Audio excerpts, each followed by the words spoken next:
Hello beautiful guys, আজকে আমরা এসেছি হচ্ছে আপনার শৈলকুপা হচ্ছে পিছনে দেখতে পাচ্ছেন কাঠের ব্রিজ। এই কাঠের ব্রিজ আমরা ভিজিট করতে এসেছি।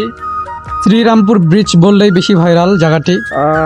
এটা হচ্ছে আপনার ঝিনেদা শৈলকুপা উপজেলা। তো এটা হচ্ছে এটাকে বলে কাঠের ব্রিজ। এই দেখেন সেই কাঙ্ক্ষিত ব্রিজ। তো আসলে এই জায়গাটা নিয়ে যতটা হাইপ ততটা আসলে বেশি একটা না, মানে একটা গ্রামের মধ্যে একটা জীর্ণশীর্ণ একটা ব্রিজ আর কয়েকটা পতাকা টাঙানো।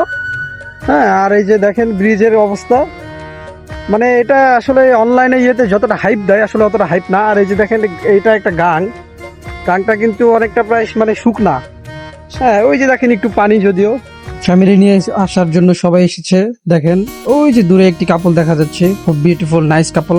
তারাও এসেছে ঈদের তৃতীয় দিনে ঈদ উদযাপন করতে এই শ্রীরামপুর কাঠের ব্রিজে। তো কাঠের ব্রিজ পার হয়ে আমরা সোজা এদিকে চলে আসলাম। এদিকে একটু মানে কয়েকটা দোকানপাট ছিল এবং এখানে হচ্ছে পেঁয়াজ বড়া সেটাও ভাজাভাজি করছিল এবং সব অনেকে ফটোশ্যুট করছিল। এই যে দেখেন সেই বিউটিফুল কাপল আবার আমাদের ক্যামেরার সামনে উকি মারলো। তো সবশেষে আমরা হচ্ছে বড়ার দোকানে চলে যাই বড়া খাওয়ার জন্য। তো এখানে বড়াটা এই যে নিলাম, 1 প্লেট অর্ডার দিলাম। তো বড়ার মা আমাকে বড়া ভেজে দিল।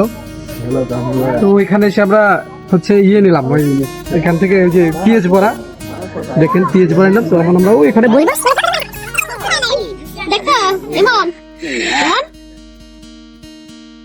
তার বড়াটা বিসমিল্লাহ করার পালা। বিসমিল্লাহ।